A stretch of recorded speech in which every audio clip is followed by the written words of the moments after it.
কোনো ব্যক্তির যদি পাহাড়ের সমানও ঋণ থাকে, এই দোয়া যদি আমল করে আল্লাহ পাক ওই ঋণও শোধ করে দিবেন ইনশাআল্লাহ। রিজিক তো বাড়বেই ইনশাআল্লাহ, আপনার যত ঋণ আছে ইনশাআল্লাহ আল্লাহ পাক শোধ করে দিবেন। বিশ্বাস করলেন না? এই দোয়া শিখাই দিচ্ছি, এজন্য আমাকে হাদিয়া দেওয়া দরকার, স্পেশালি আমাকে এখন হাদিয়া দেওয়া দরকার। এটা গুরুত্বপূর্ণ দোয়া শিখাই দিচ্ছি যেন আল্লাহ পাকের দিনটাকে আল্লাহর জমিনে প্রতিষ্ঠা করতে পারি। আমার সাথে বলেন, দোয়াটা হচ্ছে আল্লাহুম্মা ইকফিনি বিহালালিকা আন হারামিকা ওয়া আগনিনি বিফদলিকা আম্মান সিওয়াকা। এই দোয়াটা ছোট না, এটা মুখস্থ করবেন, সেজদায় পড়বেন, নামাজের সেজদায় পড়বেন, আত্তাহিয়াতু দরুদ শেষ তারপরে পড়বেন, নামাজ শেষে হাত তুলে করবেন, যখন তখন শেষ রাতটা করবেন।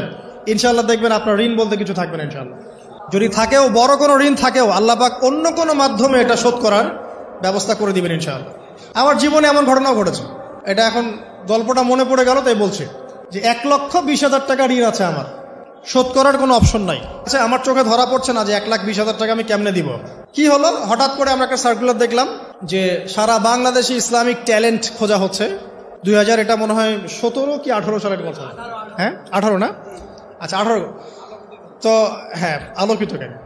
তো এখন আমার ওয়াইফ বলছেন যে আপনি এটাতে অ্যাপ্লাই করেন। আমি অ্যাপ্লাই করবো, এটা তো আলেম ওলামাদের প্ল্যান।